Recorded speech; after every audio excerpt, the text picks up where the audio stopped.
Então vamos lá. Eu acho legal, eu só quis trazer uns slides dos últimos meses do índice, só para vocês terem uma ideia.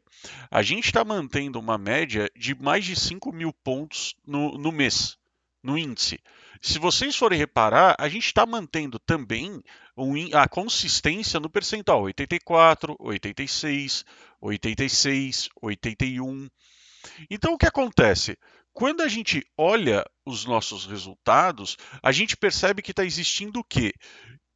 A gente está seguindo o nosso plano, a gente está seguindo a quantidade de operações e a gente está mantendo a assertividade. Se vocês repararem, ó, isso aqui é só um exemplo dos últimos 4 meses. Tirando que esse aqui, acho que esse slide aqui era o de janeiro, que a gente voltou no dia 10, quando eu voltei de viagem, mas para vocês terem uma noção, 33 operações, 38, 39, 42.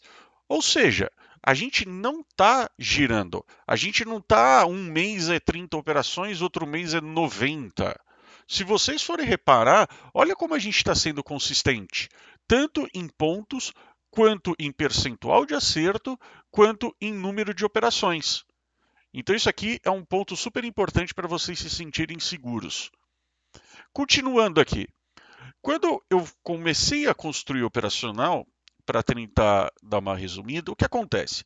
Pô, eu já opero há mais de 5, 6 anos, eu tinha um mercado que ele tinha uma determinada volatilidade, então você estava mais ou menos acostumado com um tamanho de stop. Só que aconteceu? Veio pandemia, vieram crises, mexeu demais tudo isso com o mercado. E o que começou a acontecer? Aquele stop que eu entendia normal de 140, 150 pontos, por exemplo, no índice, aquele stop passou a ser 300, 300 e pouco. Começou a fugir muito da normalidade. A volatilidade começou a mudar completamente. Não só a volatilidade, como eu fui reparando em outros detalhes, como, por exemplo, alguns movimentos que antes eu tinha uma segurança maior, eu olhava, eu analisava o mercado e eu via, por exemplo, ele respeitando uma LTA bem, respeitando uma LTB, um FIBO. Não que isso não esteja funcionando mais, mas eu não acho que ele esteja assertivo como foi um dia, né?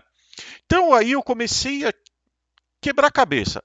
E aí, num princípio, num começo, até na leitura excelente de Van Tarp, que é onde que a gente começa a construir um operacional, onde a gente começa a entender essa parte de manejo de risco, eu comecei a tirar ideias de lá do SQN, de como calcular. Então, partindo de um princípio, isso aqui é até uma postagem que eu fiz no Instagram um tempo atrás, né? Mas o que eu queria fazer? Olhando uma tabela dessa, o que essa tabela representa? Olha, se eu faço 1 para 1 e tenho 50% de acerto, eu não saio do lugar. Eu estou parado. O que isso significa? Que assim, se eu estou operando 1 para 1 seria o seguinte: 100 pontos de gain para 100 pontos de stop. Para eu passar a ganhar dinheiro, isso aqui eu preciso ter probabilidades maior que 50%. E aí, o que acontece?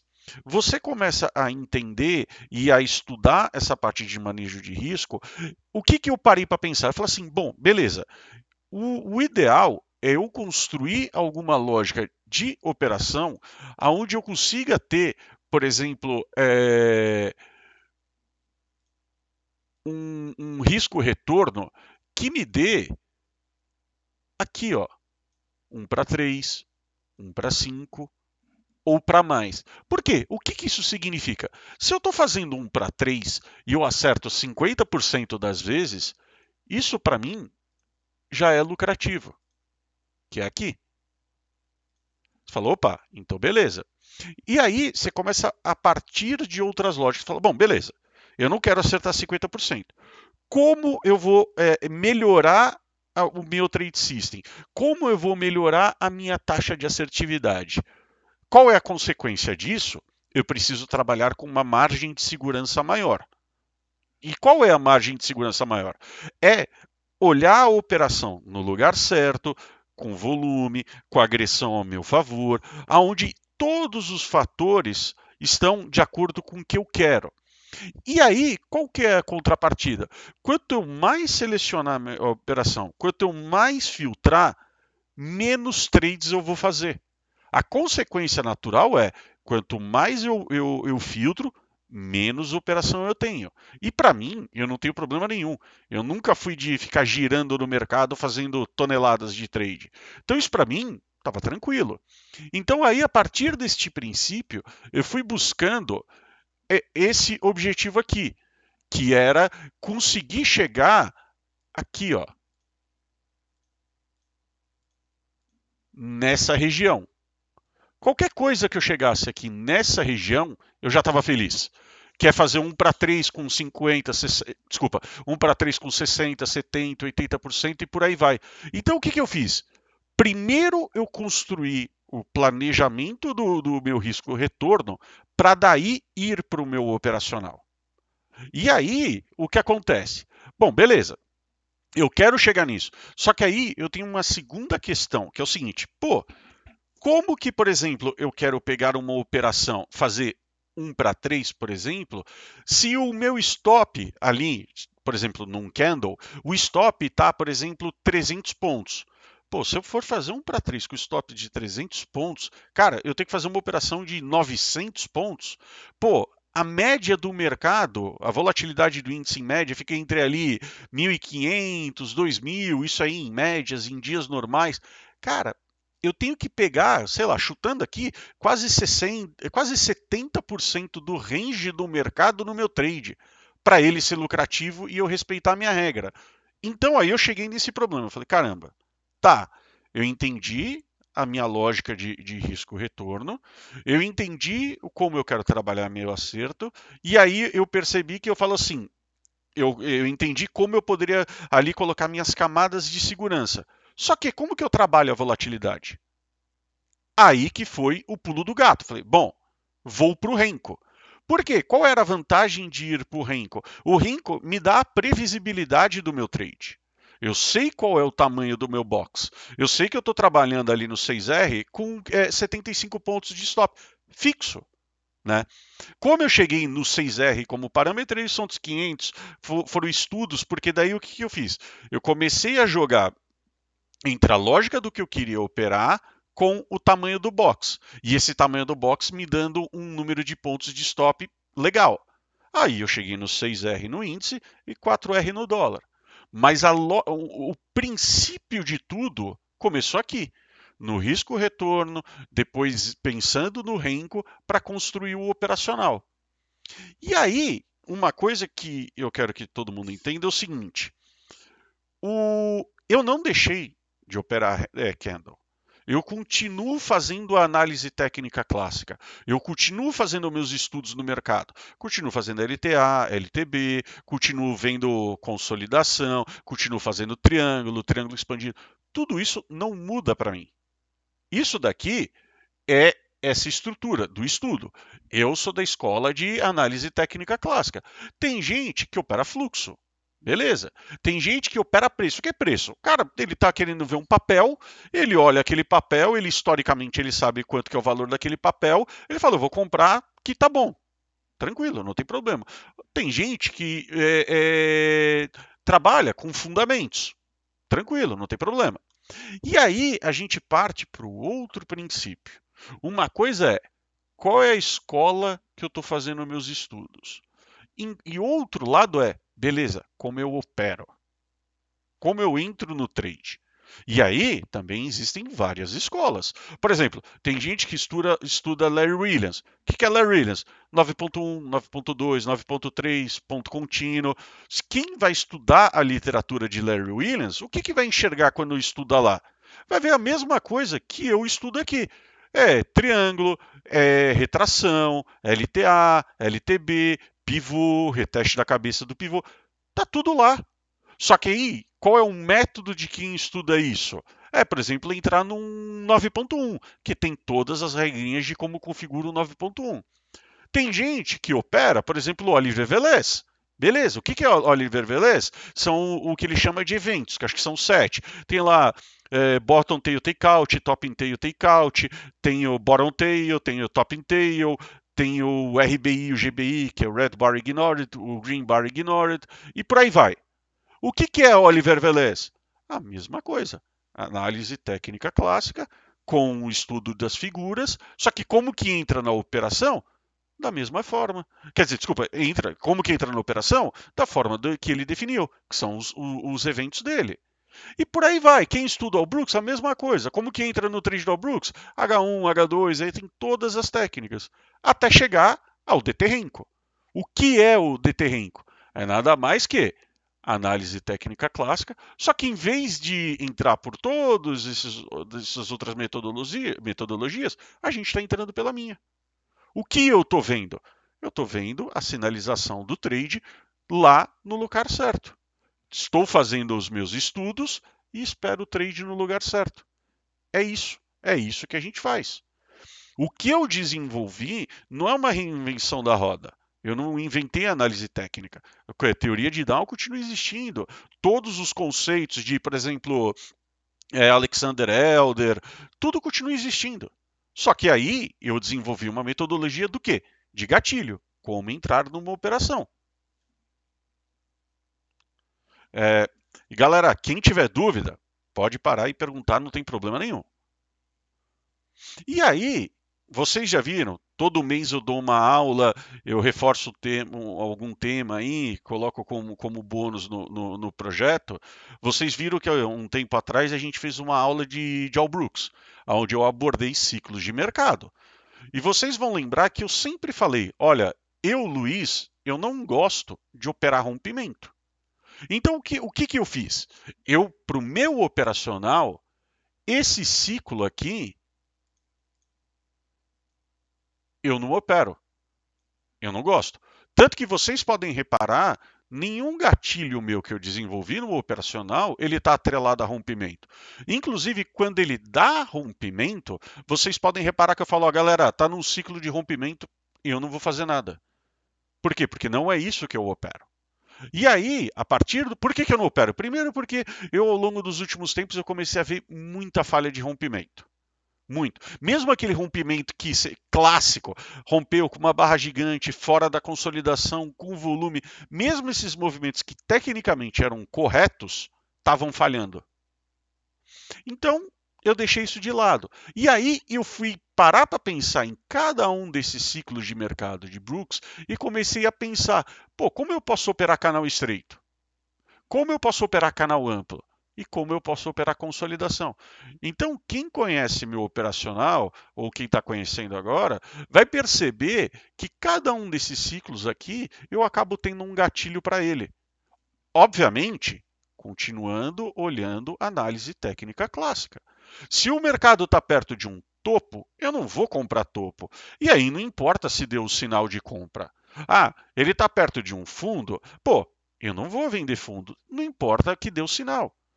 Tudo isso a gente continua avaliando, a gente não abandona isso. Inclusive, tem gente na sala que faz estudos de técnicas diferentes. Ah, pega uma barra gigante, usa ela como referência, ou até pontos de pivô, não um barra 3 que eu uso, um barra 4 com 3 linhas, por exemplo.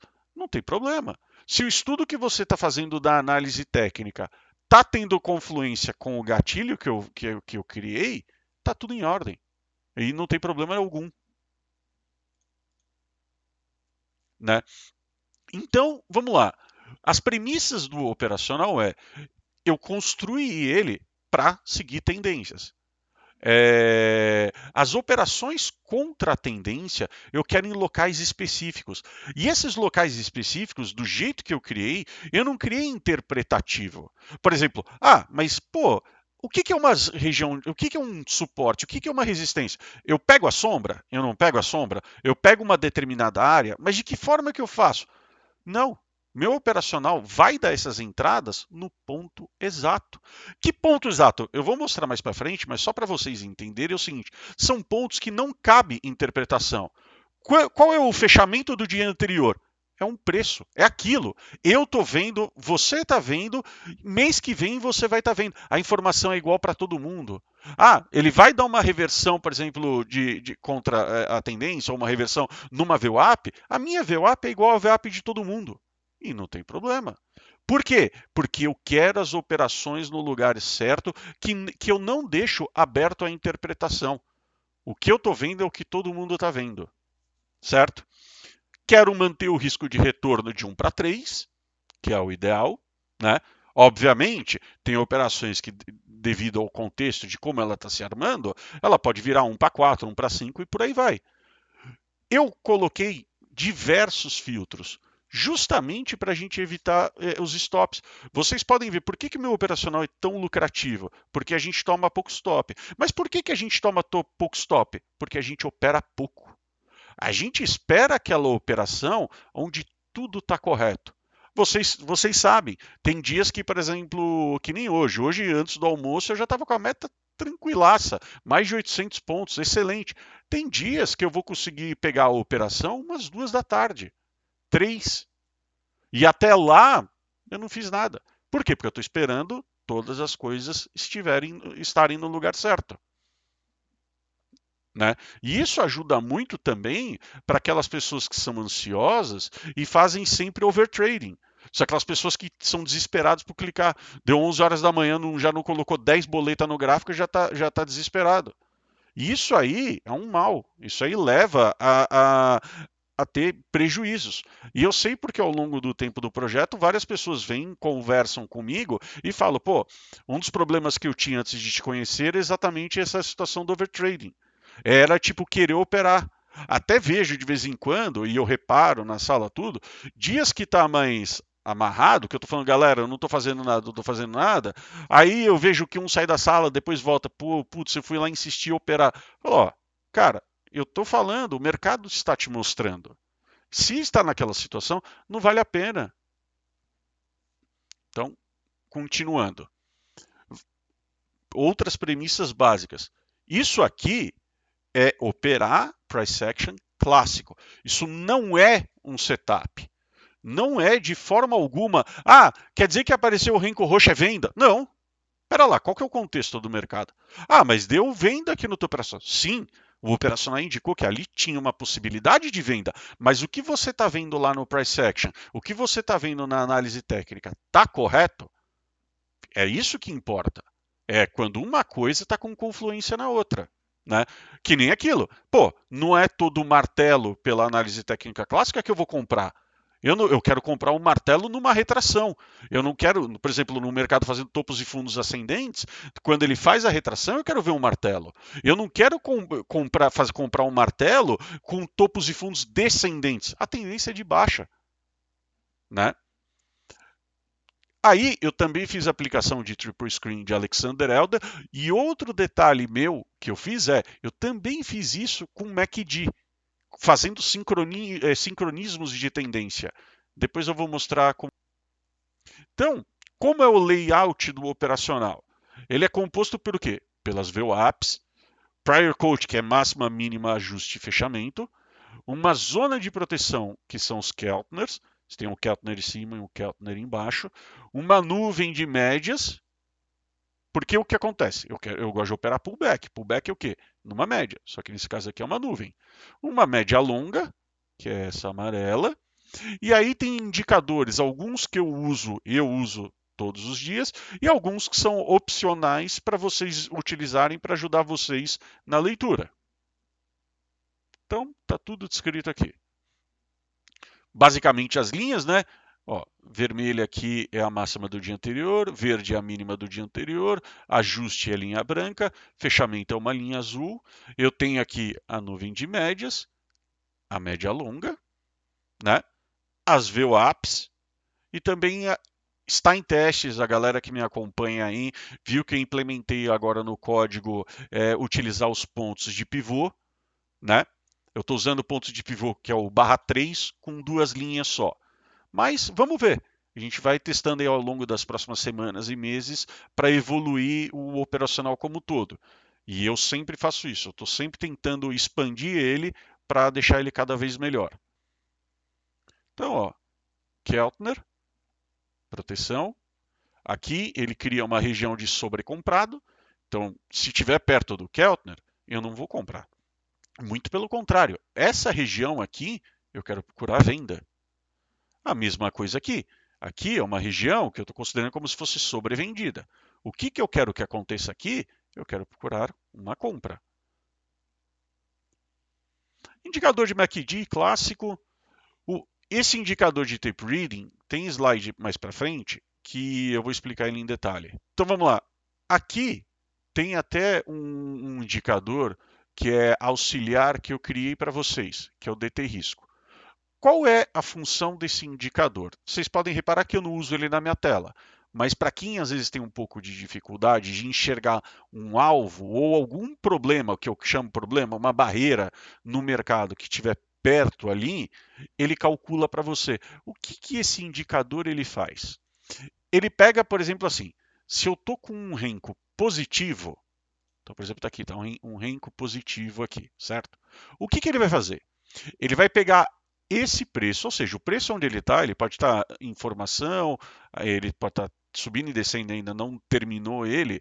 O que ele vai fazer? Ele vai pegar esse preço até a primeira barreira que tiver, por exemplo, aqui em cima no mercado. O que ele vai fazer? Ele vai calcular daqui até essa primeira barreira. Quais são essas primeiras barreiras possíveis? É a média longa, a nuvem de médias, as VWAPs, Prior Coach, Keltner. O que ele vai fazer? Ele, por exemplo, assim, às vezes vai dar uma compra que está certinho, só que ele está perto, por exemplo, de uma VWAP. E aí, aqui embaixo, eu vou fazer a interpretação. Então, como funciona a interpretação deste indicador? Quando o histograma é essas barrinhas aqui, tá? Quando esse histograma estiver vermelho, o que ele significa? Que o preço que está até a primeira barreira, ele está mais curto do que o seu 1 para 1. Ou seja, vamos supor que, na verdade, nessa situação, a linha verde, né? Vamos supor que é uma VWAP, e a VWAP ela está aqui, certo? Essa distância daqui do preço até a VWAP, fazer de amarelo aqui para fazer uma cor diferente, a distância do preço até a VWAP, ela está, por exemplo, em 55 pontos. Se meu stop é de 75 e essa primeira barreira que pode atrapalhar a minha operação está 55 pontos, ele possivelmente, porque a gente nunca sabe, pode bater ali e voltar. E não vale nem o risco. Por quê? Porque ele não está em 1 para 1. É pior, ele está uma razão negativa. Então, quando aqui embaixo no DT risco está vermelho, quer dizer assim, ó, ele não está valendo a pena, porque ele nem 1 para 1 já tem uma barreira. Por isso que ele acende em vermelho, e aí vocês vão ver que essa linha na horizontal aqui vermelha é justamente isso. Ou seja, aqui do lado seria, por exemplo, a informação que ele está abaixo dos 75 pontos. O que é essa linha amarela aqui em cima?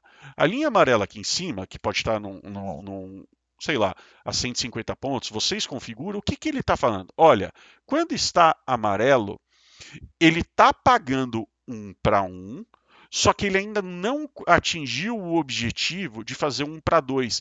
É aquela situação, olha, 75 pontos de stop, mas a primeira barreira está a 110 pontos.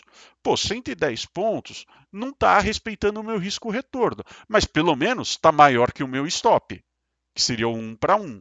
Por isso que ele fica em amarelo. E aí, quando está em azul, quer dizer o quê? Ah, essa proteção, essa barreira, a primeira barreira que pode atrapalhar, está lá para cima, está 200 pontos ou mais. Ele está, por exemplo, assim, aqui, ele está, por exemplo, aqui em Simão. E aí essa distância, né, é maior que 200 pontos. Inclusive, por que meu operacional ele é totalmente parametrizável? Quem às vezes quer trabalhar com stop um pouco mais longo, vocês vão ver mais para frente que dá para configurar isso, o quanto você quer colocar no risco retorno no operacional, vocês podem vir aqui e customizar esse indicador. O que vocês mexerem aqui, ele remonta. Por exemplo, ó, ó, tá aqui ó, o DT risco. Se eu vier aqui e, por exemplo, editar, mudar o parâmetro, por exemplo, o risco, eu estou falando que o meu risco, ó, vocês podem ver que essa barrinha amarela está aqui, né? Ó, eu vou mudar o risco, por exemplo, para 85. Ó, eu estou falando essa daqui, tá bem em cima aqui do 17. Ó,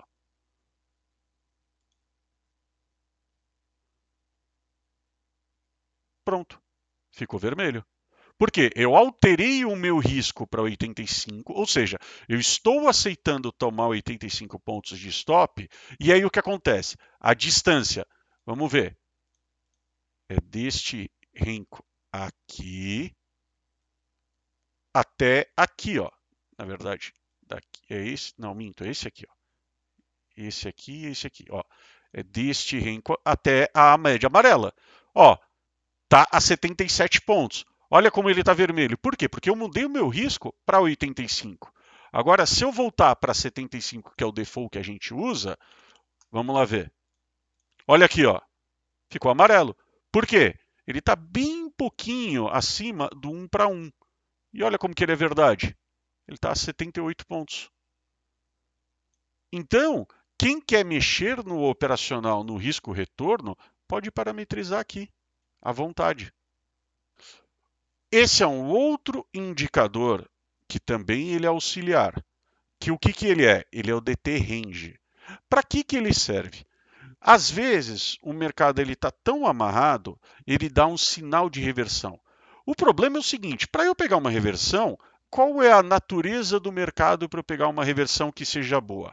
Pô, eu quero ver uma paulada, eu quero ver uma paulada para cima, dar a reversão, por quê?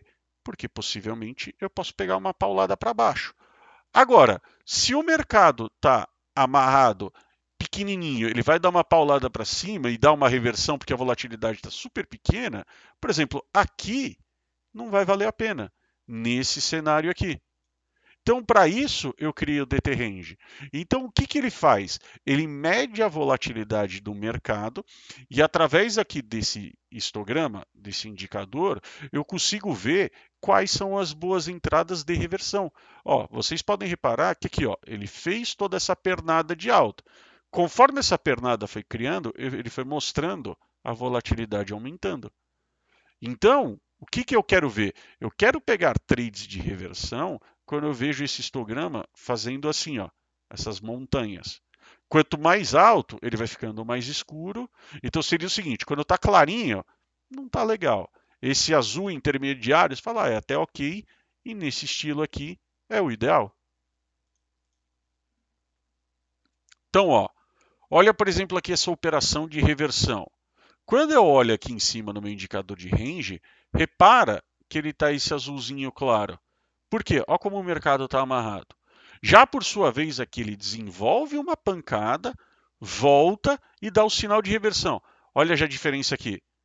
Qual que é o indicativo disso? Que a volatilidade está aumentando. Então dá para eu pegar uma pancada para um lado, uma pancada para o outro. Agora vamos para o indicador de tape reading. Esse eu uso na minha tela no dia a dia. Para mim ele é extremamente importante. Como que ele funciona? Ele tem dois eixos. Ele tem a parte. Imagina que aqui, ó, eu tenha uma linha central. Aqui, né? Opa, vou fazer de amarelo aqui. Ele tem o eixo 0. Essa parte para cima, ela equivale à agressão. Então, o que, que eu tenho? Quando a agressão de venda está acima da média, a média está aqui, é uma média exponencial. Quando ele está acima da média, ele fica esse verde forte. Quando ele está venda acima da média, ele fica esse vermelho forte. Quando ele está venda abaixo da média, é esse meio marronzinho, né? Um vermelho mais escuro. E a compra abaixo da média é esse verde escuro. E aí, o que é o eixo de baixo? Volume. Volume acima da média, esse azul forte. Volume abaixo da média, esse azul mais escuro aqui. Então, esse daqui, por exemplo, eu não sou muito fã de fluxo, mas tem coisas no fluxo que eu gosto muito, principalmente esse ponto da agressão. Então, quando eu desenvolvi o operacional, eu coloquei isso como mais uma camada de segurança. Então, por exemplo, eu quero comprar, o meu sinal de compra só vai aparecer se eu tiver, por exemplo, a agressão acima da média de compra e volume acima da média. Então, eu já estou fazendo a aplicação de tape reading no meu sinal. Ou seja, o operacional está aqui para facilitar a leitura do pessoal. E isso aqui para mim é muito bom. Isso aqui eu uso também bastante para gerenciamento de operação. Então, às vezes, eu estou numa operação. Vamos supor que. Vamos dizer aqui, eu comprei. Pô, olha que bonito, tá bonito, tá bonito. Beleza. Aí do nada eu começo a ver, por exemplo, uma agressão de venda aqui, né? Por exemplo, uma agressão de venda. Vamos lá. Eu começo a ver de vez em assim, ó, agressão de venda acima da média, o volume aqui acima da média. Pô, e eu tô vendido, quer dizer, eu tô comprado, eu já começo a fazer a análise. Opa, tá entrando agressão contrária ao meu movimento. Isso não é legal. Então, isso daqui, o que acontece? Isso me ajuda muito a segurar o trade, a ir gerenciando ele. Por quê? Porque eu estou fazendo a leitura do fluxo através desse indicador. Então vamos lá, pessoal. Agora a gente vai começar a entrar mais no detalhe do operacional. A primeira parte dele, essa parte de rastreador de tendências, que foi até o que eu falei sobre Alexander Elder e Triple Screen, certo? Então, qual é a lógica daqui? O que acontece? Quando a gente vai fazer um rastreador de tendência, normalmente você está lá no gráfico de 5 minutos, aí você quer, por exemplo, sincronizar com 15, aí você faz cálculos de média. O grande problema meu aqui foi que eu estava querendo fazer com boxes de Renko. Então, foi um belo trabalho para fazer isso, porque eu queria sincronizar além através da nuvem de médias, eu também queria rastrear MACD. E aí, depois de planilhas e mais planilhas, calculando, vendo como eu podia fazer, eu cheguei em números e apliquei isso. E aí, o que, que ele faz? Quando eu estou vendo cores claras, seja vermelho claro, verde claro, significa que o mercado ele não está sincronizado. Ou seja, o box do Renko menor não está em sincronia com o box do Renko maior. Aí, a partir do momento que a cor fica escura, por exemplo, nesse caso aqui, o vermelho escuro, a tendência ela está sincronizada. Eu sincronizei a tendência do box menor com maior pela nuvem de médias e também pelo MACD. Isso me dá uma segurança maior para eu poder operar. Então, para isso que serve essas cores que vocês veem no dia a dia. E aí, vamos à parte de gatilhos de entrada. A primeira coisa que é uma novidade, que agora o operacional ele escreve o motivo da operação na tela. Inclusive dá para vocês parametrizarem o tamanho da fonte, a cor da fonte. E também, agora também tem os alarmes. Ele toca um alarme a hora que está formando o renko que vai dar entrada. E se ele confirma que o renko, a entrada, ele também toca o alarme. Ele toca nos dois casos. Né? Porque lá no Profit ele tem assim, ó, informação no fechamento ou ambos. Eu deixo ambos. Né? E aí, vamos para o gatilho de compra. Neste caso, compra em tendência. O que, que ele faz? O Renko, ele calcula, o operacional, né? Ele calcula a distância daqui do fechamento até a nuvem de médias. É por isso que a gente pode parametrizar o operacional e é por isso que ele dá sinais em pontos específicos. Por quê? Porque eu estou me assegurando que esse sinal só pode aparecer da forma que eu configurei. Então, como que ele funciona? No caso de compras de tendência, qual é a lógica do operacional? Tendência sincronizada do box menor com o box maior pelo MACD pela nuvem de médias. Além disso, lá que eu falei do indicador de agressão, para dar compra, aqui ele ficar azul, eu preciso que a agressão de compra seja acima da média, assim como eu preciso que o volume seja acima da média. O indicador de Chaikin Money Flow com meus parâmetros estão configurados da forma correta e ele está na distância de X pontos, que é o que eu falei, de pontos de stop da nuvem. Quando tudo isso está de acordo, ele sinaliza a compra. Aqui só foi um exemplo, por exemplo, com a saída no ajuste. Então, quando tudo isso acontece, ele pode aparecer o sinal de compra. Ah, mas Luiz, todo sinal azul você automaticamente compra? Não. Eu tenho que ver lá nos meus 5 minutos se essa entrada faz sentido. Se essa entrada não fizer sentido, eu não entro. Mesmo que dê o sinal, mesmo que tudo isso aqui esteja configurado de forma automática pelo operacional. O que é a entrada de scalp, que seria o azul claro? Ele é quando o renco menor e maior não estão sincronizados. Vocês podem ver que, inclusive, aqui estava verde claro, verde escuro.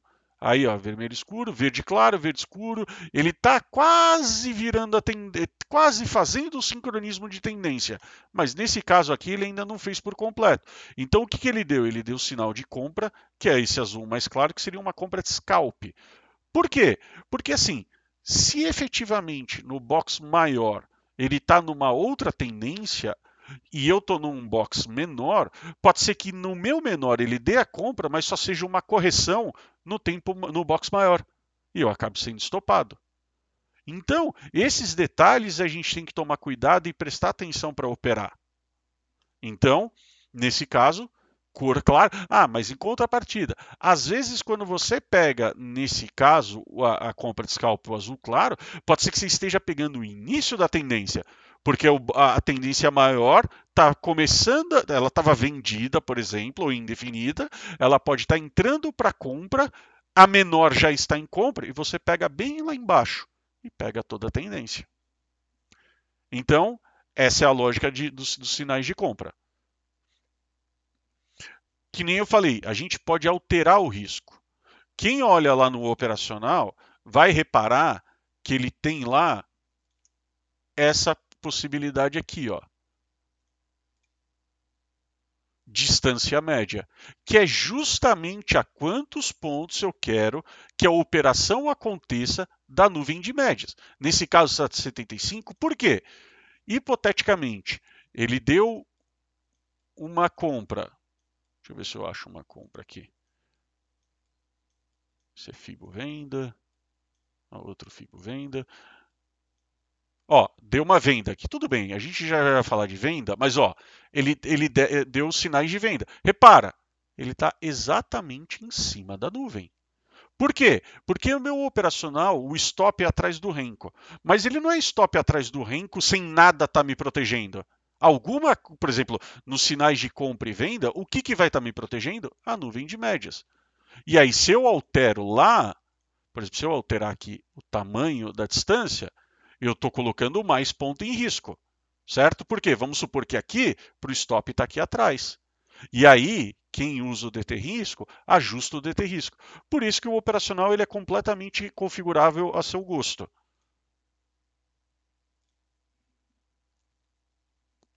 Então, está aqui o slide que eu falei, onde você pode ajustar. Nesse caso aqui, com 50 pontos, apareceu esse sinal aqui. Se eu alterar para 100, repara, começaram a aparecer mais sinais. Por quê? Porque eu estou colocando mais pontos em risco. Sinalização de venda é a mesma coisa, só que ao contrário. Então, acho que não tem segredo. O que era de alta é de alta, o que é de baixo é de baixo. A lógica é a mesma. Tá? Só um detalhe, né? Obviamente, por exemplo, no indicador de tape reading, eu preciso ter agressão de venda acima da média. O resto, a lógica está aí, sem segredo. Vamos para entradas de reversão. Reversão é aquilo que eu estava falando mais cedo. Eu quero pegar a reversão no lugar certo. Ah, mas se você traça um suporte, uma resistência, às vezes eu não sei o ponto exato. É verdade, às vezes é difícil você fazer esse estudo perfeito. Só que assim, ninguém tem dúvida onde está o VWAP. Ninguém tem dúvida onde está o fechamento. Então, eu quero pegar essas reversões nesses pontos.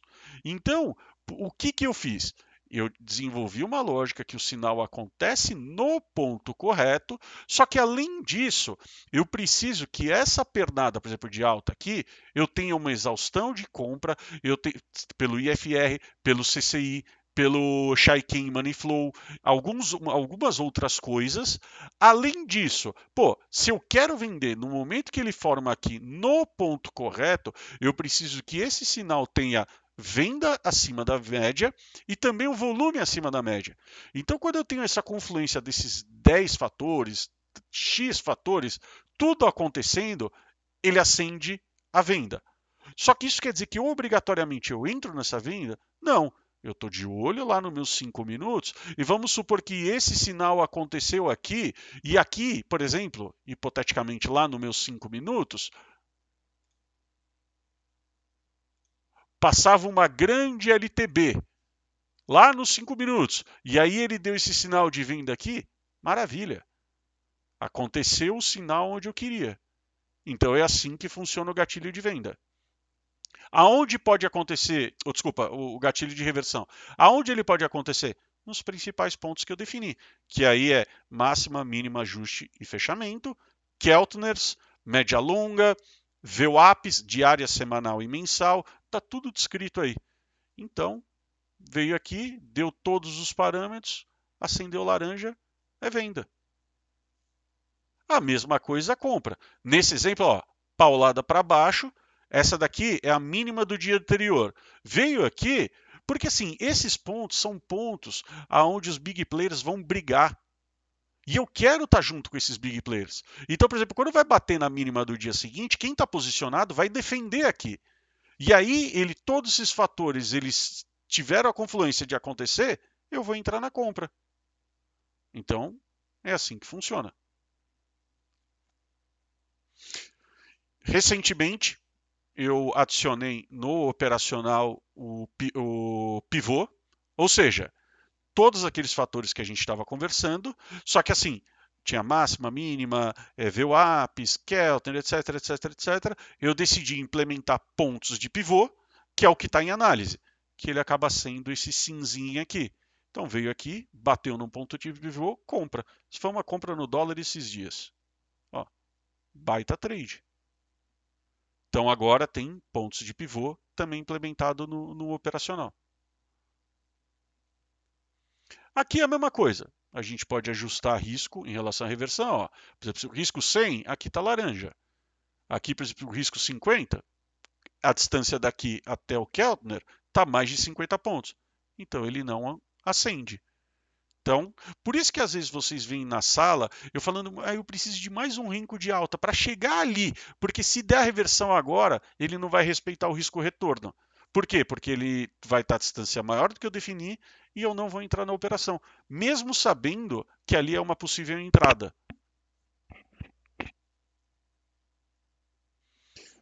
O rosa é Fibonacci, ele calcula para vocês a retração de Fibo e mostra um gatilho, por exemplo, nesse caso, gatilho de compra. Então ele está calculando aqui a retração e dá o sinal. Obviamente, nesse caso é uma compra, eu preciso ter volume acima da média, eu preciso ter agressão acima da média, eu preciso ter todos os parâmetros definidos.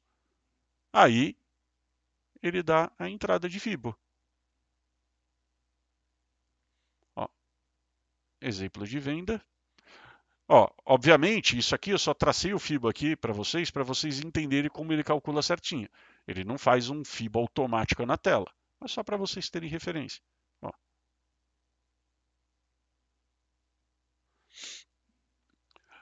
O que é o pontos de folga que tem na tela aí para o pessoal entender? Às vezes, você está vendo aqui, ó, por exemplo, imagina que isso aqui é uma VWAP. E a entrada está tudo perfeito. Só que o Renko, ele fecha, por exemplo, assim, bem próximo a VWAP, mas abaixo. Pô, eu não vou deixar de pegar a operação por causa de um detalhezinho. Então, esse pontos folga, o que que ele faz? É como se ele emulasse que esse Renko tem um tamanho, isso aqui ficou desproporcional, né? Mas ele tem um tamanho um pouco maior. Então é para isso que serve esse pontos folga. Ele emula como se o Renko tivesse um pouquinho maior, que seria o seguinte: ah, beleza, ele fechou acima do ponto. Por quê? Quando eu olho lá o trade de reversão, que nem vocês estão vendo aqui, ó, vamos voltar lá no slide de reversão. Ó, reparem, eu coloco que se eu quero compra, eu quero que o meu sinal esteja fechando acima do meu ponto de reversão. Eu não quero que, por exemplo, ele dê uma reversão, por exemplo, ele dando aqui embaixo. Não. Então, é para isso que serve o indicador de pontos folga. Ele quer dizer, esse parâmetro de pontos folga. Você pode parametrizar de acordo como vocês quiserem. Outro detalhe, o operacional ele é completamente parametrizável. Vocês podem alterar a cor de absolutamente tudo para usar da forma que vocês quiserem. Então, tem até a planilha dessas cores lá no Discord. Então, é só pegar o código aqui, inserir aqui e pronto. Ele altera a cor do seu sinal. Ó, tá vendo? Isso aqui é um exemplo de um dos caras do VIP. Por exemplo, ó, sinal de compra aqui, ó, para ir até o Keltner. Esse aqui não tem muito segredo, ó. Rejeição aqui, ó, no Keltner. Alvo, eu sempre gosto de fazer alvo numa VWAP para pegar esse swing. Ó. Nesse caso aqui, ó, por que, que eu saí da operação aqui? Quando eu peguei a compra aqui, eu reparei, ó, que aqui ele deu uma das maiores barras de venda, de agressão de venda, de quase todo o tempo para trás, com um volume gigante. Isso me fez eu ler, através do tape reading, a saída da operação. Então, por isso que eu falei que isso aqui é muito importante para mim. Eu leio isso aqui para eu ter noção de até onde eu seguro a operação. Um sinal de venda, normal, na nuvem de médias. Ó, compra aqui, ó, o swing. Veio, ó, eu estou vendo um movimento legal. Aqui era um topo anterior. Ó, compra, sair daqui. Ó, compra no Keltner, sair daqui. Ó, venda aqui em cima no Keltner, alvo média longa. Mesma coisa aqui, ó. Ó, ó o swing. Aqui é algo que às vezes eu falo para vocês, galera. Quando a gente está olhando uma operação, por exemplo, quer ver? Que ela está assim, ó. Eu estou vendo um trade que eu estou vendo um trade que eu estou mais ou menos inseguro. E aí, vamos supor que ele deu a entrada aqui, certo? Ele deu o azul aqui. Só que eu não tenho certeza. O que, que eu falo às vezes para vocês? Que eu falo, galera, eu quero que esse próximo renco que abra, eu quero ver o comportamento dele. Porque se esse próximo renco que. Não, nem olho o MACD, Elmer. Nem olho. Ele já. Eu até tiro da tela, cara, porque ele já calcula tudo. Entendeu? Eu gosto de tela limpa. É só a minha regra de coloração e o tape reading. Eu não uso mais nada. O resto é tudo auxílio pra galera. Tem uns que vai querer usar mais coisa, outros menos, mas é tudo, sabe, opcional. Por exemplo, o que, que eu falo da entrada que às vezes eu quero ver? Ele vem aqui, ó. A entrada seria aqui. Só que isso aqui é uma entrada que eu estou com um pouco de receio. Eu quero ver a formação desse próximo renco aqui. Porque se esse renco vem aqui, fica amarrado aqui, amarrado, e eu vejo que ele não está desenvolvendo força nem nada. Ele não vem para cá para baixo dessa entrada, né? E ele sobe, eu pego a entrada na volta. Isso eu faço muitas vezes quando eu não tenho certeza da operação, quando eu estou um pouco desconfiado. Ou às vezes o que, que eu faço? Ah, ele deu um renco aqui, e aí eu falo, essa aqui podia ser uma boa entrada. No máximo, nesse próximo renco aqui, eu deixo ele vir aqui, pegar a minha ordem de entrada aonde deveria estar, certo? Para voltar a subir, mantendo o stop ainda aqui embaixo. Por quê? Porque a minha entrada, o meu nível de preço de entrada era aqui. E aí esse renco veio, ele fez a sombrinha, pegou minha entrada como uma ordem limite aqui para voltar a subir. Então, às vezes, quem não pega porque achou que foi rápido, a formação daqui subiu, até uns dois rencos depois, dá para a gente pegar a entrada no mesmo nível de preço. Mas é importante ser no mesmo nível de preço. Porque às vezes alguém fala, eu entrei mais ou menos aqui, entrei atrasado. Beleza. Só que aí, seu stop vai ter que estar, tecnicamente, aqui embaixo. E aí qual é o problema? Já não vai ser mais 75 pontos de stop. Sei lá, pode ser 120. Se é 120, você vai ter que fazer uma operação de 240 pontos para no mínimo manter 1 para 2 e por aí vai. Mas essas aqui são algumas dicas para a gente ver o ponto de entrada que a gente quer operar. Ah, não deu para pegar? Espera aqui. Por exemplo, esse toquezinho. Ah, tá na dúvida do trade? Espera ver se esse renko subsequente do sinal, se ele testa para cá para baixo, porque daí, entre aspas, seria o stop. Então você espera uma entrada, você espera ele ver se vai testar onde seria o stop para pegar na volta.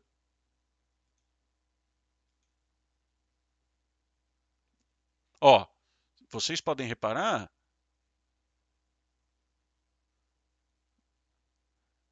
aqui não, nem esse é um bom exemplo, mas aqui a entrada foi aqui, ficou perto do stop, alvo legal no topo anterior. Ó, mas essa entrada aqui não está em cima do Keltner? Verdade, isso aqui é um ponto de atenção. A gente tem que tomar cuidado às vezes, está muito perto do Keltner. Mas aí depende da força do mercado, você entra. Não. Aqui eu já trago alguns exemplos com os 5 minutos. Reparem uma coisa. Aqui está a minha média móvel. Tá vendo? Ó, o mercado fazendo pullback na média, caindo. Só uma cunha.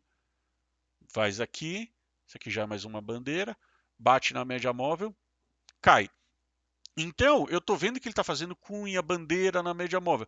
Pô, aqui dá uma venda e ele está perto aqui da região da média móvel, eu vou vender. Essa é a confluência. Eu estou vendo os 5 minutos, estou fazendo o estudo deles e eu estou vendo aqui, o meu operacional veio, deu aqui na nuvem de médias, deu um sinal de venda, tem que vender. Essa é a confluência. Ó, reparem aqui, aqui está um exemplo do que eu acabei de falar para vocês. Ó, reparem aqui, por que, que a venda está aqui? Não está exatamente aqui. Ele fez esse sinal, esse aqui veio aonde que seria a minha ordem stop, vamos chamar assim, pegou a minha venda e caiu. Então aqui, ó, tá um exemplo nesse jeito de operar. Então tá aqui. Às vezes, pô, porque foi muito rápido na formação desse renco aqui, eu não consegui pegar, ó, deu para pegar um pouquinho depois. Mas importante, no mesmo preço.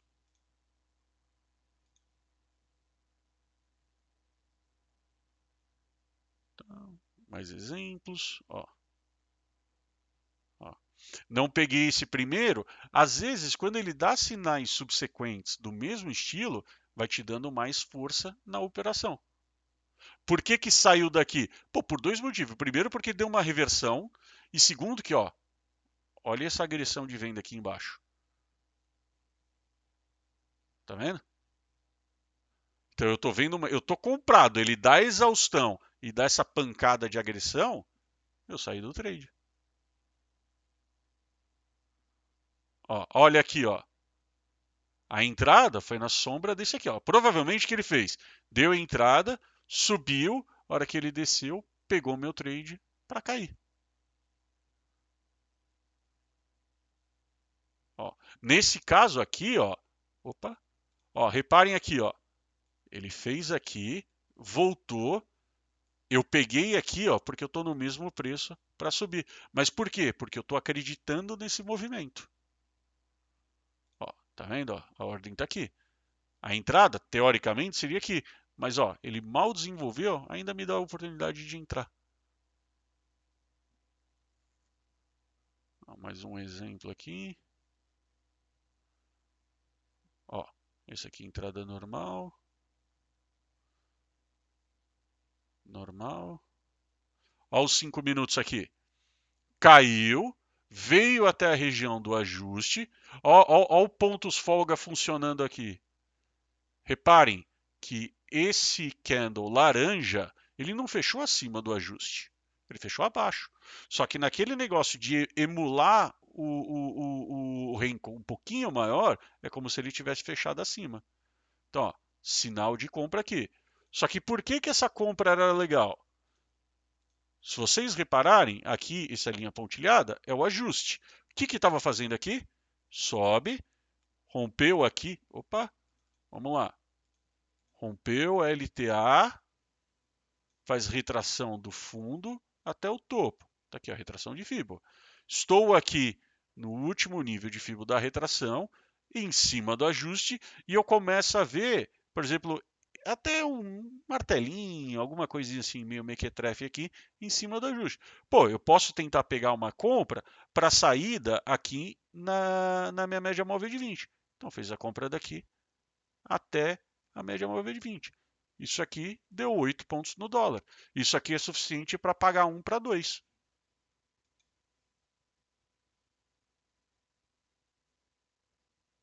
Ó, exemplo de compra aqui. Saída aqui, eu gosto bastante. Quando eu vejo um swing longo assim, eu gosto de sair assim nesses topos anteriores. Ó, tendência, tá aqui, ó, tava caindo, deram esses sinais de venda. Esses sinais de venda, pelo que eu me lembre, o mercado ele estava aqui, ó, rompendo esse último nível de Fibo e vindo aqui, ó, veio, pullback, dá até para imaginar uma bandeirinha, uma cunha, alguma coisa do gênero aqui, ó, veio, bateu para cair, veio, bateu, meu Deus, deu sinal de venda para cair. Então eu estou fazendo aqui, ó, os meus 5 minutos com o sinal.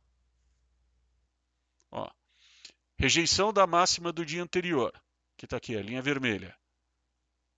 A máxima do dia anterior está exatamente aqui, ó, em 38,2 de Fibo. O que o mercado fez? Ó, eu não me lembro exatamente qual parte foi, tá? Mas talvez tenha sido aqui. Veio, fez o pullback aqui, na máxima do dia anterior, na retração de Fibo, que agora virou uma resistência, ó, tendência sincronizada para voltar a cair. Valia a pena pegar essa rejeição. Alvo, aqui, ó, alvo VWAP. Aqui embaixo, ó, alvo VWAP. Veio daqui até aqui. Para quem está operando 5 minutos, deve ter colocado uma ordem limite aqui para pegar exatamente esse mesmo trade. Só que a gente pega aqui na tranquilidade na ordem stop.